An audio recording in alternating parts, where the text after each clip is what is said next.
शुद्धयेस्तु परो देवो वासुदेवो शुद्धयेस्तु परो देवो वासुदेवो शुद्धये नमस्कृते सुरुच्यं नामासु शुद्धये अनुरुद्धके श्रीमन्नारायणस्तुते गोविन्दस्तुते तमेकाज गोविन्दनामनिन्दस्वामिना एवं कृपया श्री गोवराह स्वामिना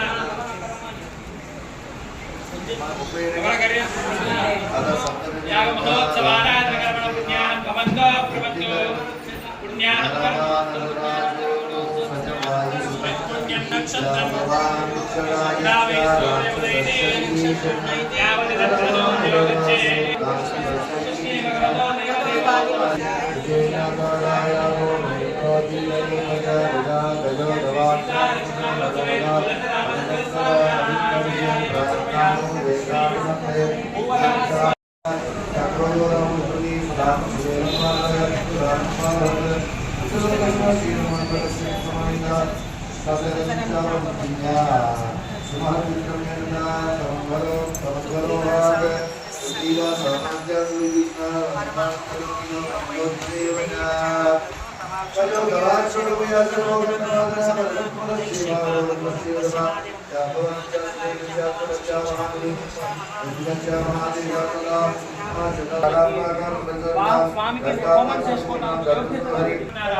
आचार्य पुनः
కాలామర్యుగాయ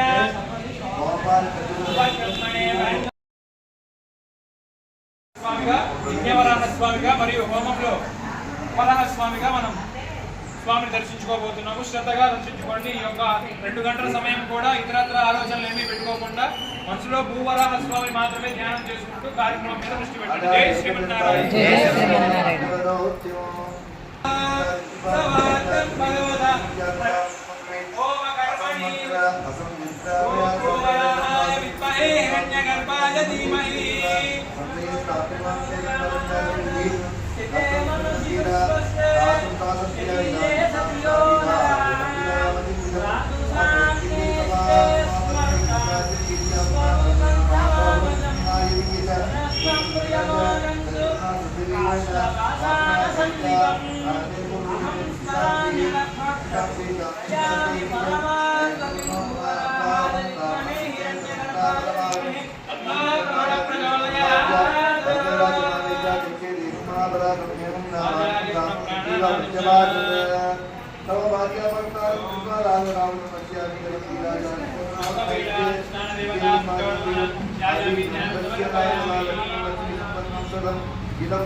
ते अंतरिक्षा दिनम दूता तस्य वेगवासा दोनों निर्मिता तस्य राक्षसी निर्मिता तथा राजा तेज सिद्धार्थ भगवान के दुष्यावार का सावा हमारा पदार्थ केवल समझना हुआ इतना का संस्कार राजा के नाम विस्तार करना विद्या महानाद माता विहाय जब एक पाक्षा निर्वाण सिंह चारी वाणा सवारना केतुराव सवारना Dalam prasaja dharma, inasam pujjanisyasa, paramo bhata ramato, vishwe palvishwe, inadati vatane, sudhito dimala dhamti vita yevakya, aksadasche nandu mahaliyo divi bodo mohi, oti namachitra vatre gabri, satyara sampurame jitiyugnati, pariyakram nandayonam, lalkashana desa, Tidiram Kamavecham Murgam Murgam Ugamishkara Sagar Janukudam Rasai Sanjam Sasam Jikum Kadabri Amare Samam Dosham Samaro Tashat Samudam Swatya Pranara Niram Karam Garudu Raksadina Pranara Mandi Kumaha Karam Prabhuti Raksa Vimula Rakma Kisake Prabhuti Kurare Raksa Nandiya Raksa Mahalani Raksa Vakari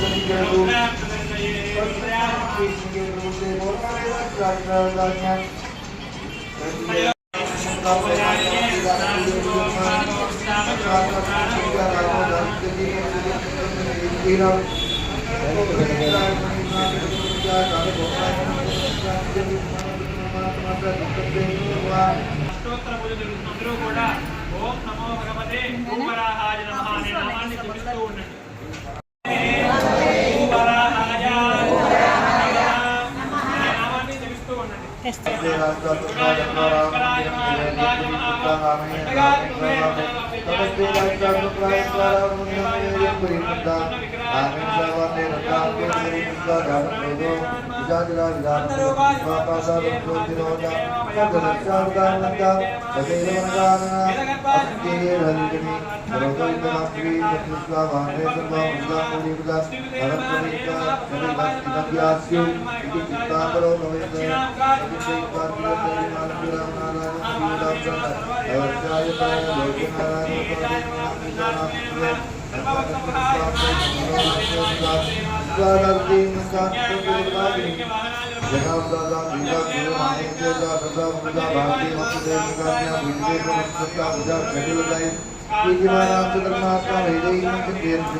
यो नित्यमच्युतपदाम्बुजयुग्मरुक्म व्यामोहतस्तदितराणि तृणाय मीने अस्मद्गुरोर्भगवतोऽस्य दयेकसिन्धोः रामानुजस्य चरणौ शरणं प्रपद्ये स्थिते मनसि सुस्वस्थे शरीरे सतयो नरः धातु सान्ने स्थिते स्मर्ता विश्वरूपं च मामजम् तदस्तं प्रयमानन्तो काष्ठभाषानसन्निभम् अहं स्मरामि मद्भक्तं नयामि परमां गतिम्।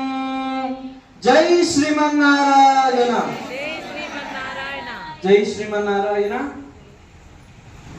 రామాయణ మహాయజ్ఞంలో ఇవాళ 22వ రోజు.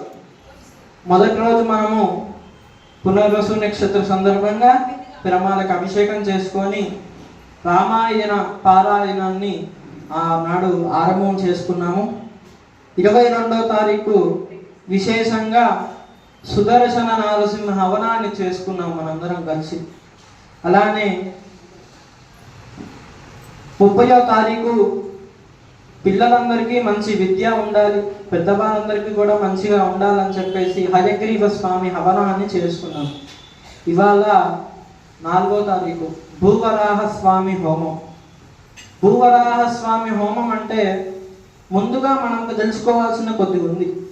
భూవరాహ స్వామి అంటే ఎందుకు పేరు వచ్చింది ఆయనకి? భూవరాహ స్వామి అని ఎందుకు పేరు వచ్చింది? అసలు మనకు వరాహం అంటే ఏంటి తెలుసుకోవాలి అంటే కొద్దిగా మాట్లాడుతాం ఒక 2 నిమిషాలు. వరాహము అంటే అడవి పంద అన్నమాట. వరాహం అంటే పందన అన్నమాట.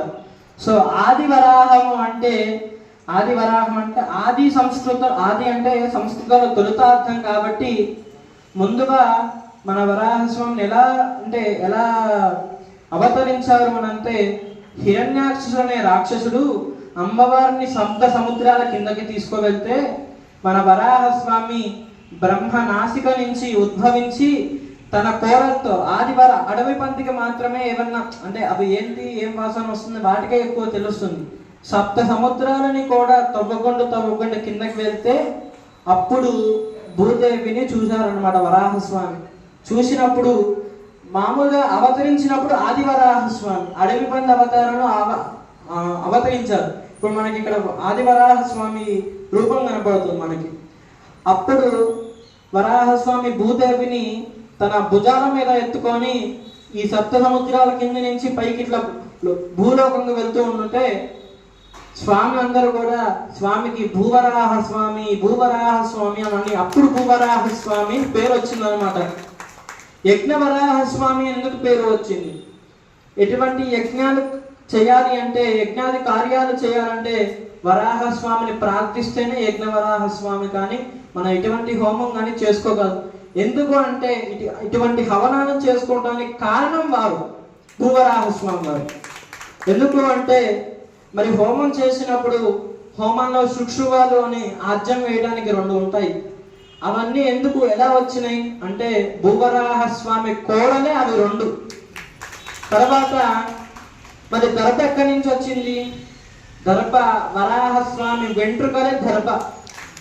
నల్ల నువ్వులు ఎక్కడి నుంచి వచ్చినాయి? స్వామిలో ఉన్న లోపల ఉన్న వేడిని స్వామి నల్ల నువ్వులా మార్చుకున్నాడు అనమాట.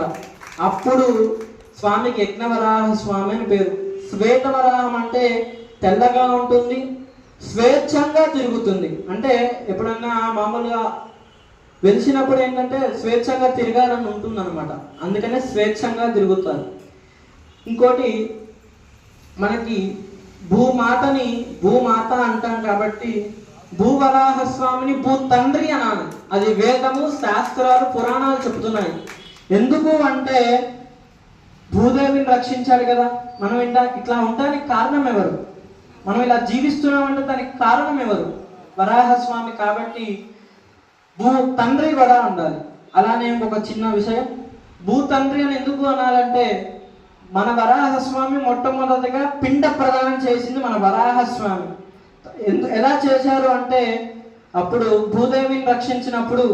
తన కోరలకు ఉన్న మట్టితో 3 ఉండలు చేసి దర్భని తన వెంట్రుకల్లాగా దర్భ తీసుకొని నల్ల నువ్వులు తన వేడిలాగా తీసుకొని తనకు తానే అంటే మాత ప్రవితామహ అని 3 పేర్లు చెప్తారు ఈ యొక్క అపరకర్మలో చేసినప్పుడు. అప్పుడు వరాహస్వామి ఏం చెప్పారంటే వరాహస్వామి తనకు తానే చెప్పి పిండ ప్రదానం మొదటిగా వరాహస్వామి చేశారు. అది గొప్పనైన విషయం అన్నమాట. అది అలానే వరాహస్వామికి ఇష్టమైనది చిలకడ దుంప ప్రసాదం ఇవాళ కూడా చేశారు. ఈ యొక్క వరాహస్వామి హోమంలో మీరందరూ కూడా పాల్గొనడం వల్ల మీకు ఎటువంటి భూ సమస్యలు కానీ ఎటువంటి కోర్టు సమస్యలు కానీ ఎటువంటి అంటే వరాహస్వామి పాదాల్లో నవగ్రహాలు ఉంటాయి. ఎప్పుడు కూడా వరాహస్వామిని అష్టోత్తరం చేస్తూ ఉంటాయి అన్నమాట. అందువల్ల మనకున్న దోషాలను కూడా స్వామిని స్మరణించుకుంటే అవి పోతాయి అంటారు. అలానే ఇప్పుడు ఇందాక శ్లోకం చెప్పుకున్నాం. స్థితే మనసి సుస్వస్తే శరీరే సతియో నరః ధాతు సాన్నే సితే స్మృత విశ్వరూపం సమాజం తదస్తం ప్రియమానంతు కాష్టపాశాన సన్నిభం అహం స్మరామి మద్భక్తం నయామి పరమాంగతి. అంటే ఈ శ్లోకం అర్థం ఏంటంటే ఎవరైతే మానవుడు ఉన్నాడో వాడికి కాళ్ళు చేతులు ముక్కు నోరు అన్నీ మంచిగా ఉన్నప్పుడు వరాహస్వామిని ప్రార్థిస్తే అవన్నీ వాడికి లేనప్పుడు వరాహస్వామి తన భుజాల మీద వెతుకొని వైకుంఠానికి తీసుకెళ్తారని చెప్తారు. ఆ యొక్క గొప్పనైన శ్లోక అర్థం అన్నమాట. మనందరం కూడా ఆ శ్లోకాన్ని అందరం కూడా చెప్పుకున్నాం. స్థితే మనసి స్వస్తే శరీరే సతియో నరః ధాతు సాన్నే స్థితే స్మృత విశ్వరూపస్వామి. ఇంకోటి చెన్నై దగ్గర శ్రీముష్ణం అనే ప్రాంతంలో అక్కడ కూడా భూవరాహస్వామి. ఇంకొకటి ఎక్కడంటే పెద్దపల్లి జిల్లా కమాన్పూర్ మండల్లో అక్కడ ఆదివరాహస్వామిగా వెలిశారు. అంటే ఇందాక చెప్పాను కదా, ఎప్పుడైతే అమ్మవారిని రక్షించినప్పుడు అడవి పంది అవతారంలో ఎత్తారో ఆ అవతారంలో అక్కడ స్వామి వెలిశారనమాట. అది గొప్పనైన విషయం. ఇంకోటి అక్కడ విశిష్ట ఏంటి అంటే స్వామి వెలిసినప్పుడు స్వామి వెలిసి 600 సంవత్సరాల క్రితం వెలిశారు స్వామి. ఆ స్వామి వెలిసినప్పుడు చిన్న ఎలక మాదిరి ఎంత ఉండేవారో అంత ఉండేవారు. ఇప్పుడు సంవత్సరానికి పెరుగుతూ వరాహ రూపకంగా అయ్యారనమాట. అక్కడ నేను మా గురుగారి వారి ఆలయం అది, నేను అక్కడ చాలా రోజులుగా చేస్తూ ఉంటాను. అక్కడ భూవరాహస్వామి 3 సంవత్సరాలుగా అక్కడ వరాహస్వామికి సేవ చేసుకున్నాను. గొప్పైన విషయం అన్నమాట అది. అంటే భూదేవిని రక్షించినప్పుడైతే ఏ అవతారంలో అయితే వెళ్ళాడో ఆ అవతారంలో అక్కడ దర్శనం ఇస్తూ ఉంటాడు. అది గొప్పనైన విషయం. మన తెలంగాణ రాష్ట్రంలో వరాహస్వామి ఆలయం ఉందంటే ఉన్నాయి, కానీ ప్రతిష్ఠ చేసిన ఆలయాలు చాలా ఉన్నాయి, కానీ స్వయం ముక్త వెలిసినవి మాత్రం 3 అన్నమాట. అది గొప్పనైన విషయం. మనము ఇప్పుడు హోమ కార్యక్రమాన్ని మొదలు పెట్టుకుందాం. జై శ్రీమన్నారాయణ. జయ బలో భూవరాహస్వామికి. కానీ గోపురం కానీ ఏమీ ఉండదు అనమాట వరాహస్వామికి. అక్కడ ఎండకి తడుస్తూ వానకి ఎండుతూ, ఇందాక చెప్పాను కదా స్వేచ్ఛంగా తిరగాలి అంటే స్వామి ఎలా అనుకుంటారంటే భక్తులకు ఏదైనా అవసరం వస్తే నేను వెళ్ళాలి, నేను వెళ్ళి వాళ్ళని కాపాడాలి అని చెప్పి స్వేచ్ఛంగా ఉంటాడు. స్వామికి శ్రావణ మాసంలో అక్కడ కమాన్పూర్లో శ్రావణ మాసంలో స్వామికి జయంత్యుత్సవాలు జరుగుతాయి. ఫస్ట్ రోజు స్వామికి హోమాన్ని చేసుకొని 2వ రోజు అక్కడ ఉత్సవ పెరుమాళ కళ్యాణం చేస్తారు. 3వ రోజు స్వామి పుట్టినరోజు సందర్భంగా 108 కలశాలతో అభిషేకం చేసి 1,00,000 పుష్పార్చన జరుగుతారు. అది మా గురుగారి వాళ్ళ ఆలయంలో ప్రతి సంవత్సరం కూడా అలా చేస్తూ ఉంటారు. అంటే ఉగాది ఉత్సవం కూడా బాగా చేస్తారు. ఉగాది ఉత్సవం ఎందుకు బాగా చేస్తారు అంటే అన్ని ఇచ్చిన ఆయనకి కొత్త సంవత్సరం కాబట్టి ఆయనకి ఇచ్చిన తర్వాత మనం తీసుకుంటే మన ఈ సంవత్సరం అంతా కూడా బాగుంటుందని చెప్తూ ఉంటారు. జై శ్రీమన్నారాయణ. జయ బలో ఆదివరాహస్వామి భగవానికి. జయ బలో భూవరాహస్వామి భగవానికి. యజ్ఞవరాహస్వామి భగవానికి. జై శ్రీమన్నారాయణ. వెంకట శ్రీ నీలా మాధవాచార్య గారు చాలా చక్కని ఉపన్యాసం చెప్పారు.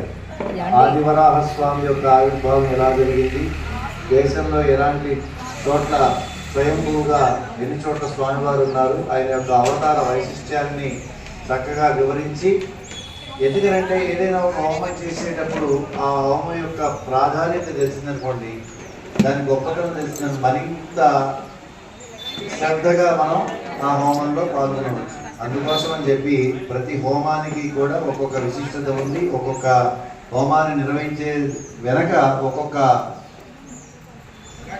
కారణం ఉంది. కాబట్టి మీ అందరికీ భగవంతుడు భక్త సులభుడుగా ఉండాలనేటువంటి ఒక సదుద్దేశంతో మన సీతాసమేత కోదండరామస్వామి యొక్క పరిపూర్ణ కటాక్షాలతో మన భక్తాంజనేయ స్వామి అనుగ్రహంతో శ్రీమద్ రామాయణ పారాయణ మహాయజ్ఞం ఈరోజు 22వ రోజుకి వేయించేశాం. 11వ తారీఖు మనకి పూర్ణావతి ఉంటుంది, అదే రోజు శాంతమరై. 12వ తారీఖు స్వామివారి కళ్యాణంతో పాటు మహాపట్టాభిషేకం, స్వామివారికి సామ్రాజ్య పట్టాభిషేకం చేసుకుంటాం. అది అనంతరం అన్నదాన కార్యక్రమం కూడా ఉంటుంది. తప్పకుండా అందరూ కూడా రండి ఆ కార్యక్రమానికి. స్వామివారి యొక్క తీర్థ ప్రసాదాలను స్వీకరించవలసిందిగా కోరుకుంటూ ఇక హోమానికి ప్రారంభించవలసిందిగా జయ శ్రీమన్నారాయణ.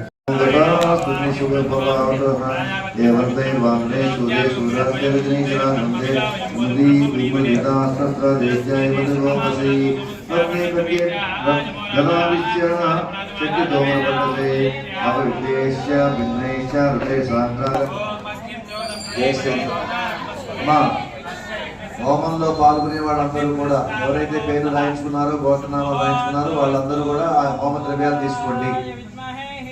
పాల్గొనే వాళ్ళు మొత్తం తీసుకోండి. కంకణం కట్టుకుని విశ్వసేన పూజా పుణ్యావచన శ్రీ రఘునందన పరబ్రహ్మణే నమః.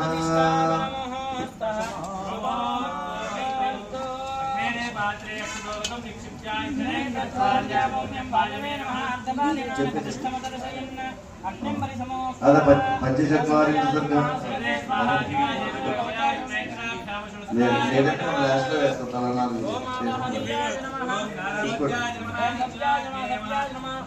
అద పంచచత్వారి ప్రకా నాగపాశబంధ అదే కదా 40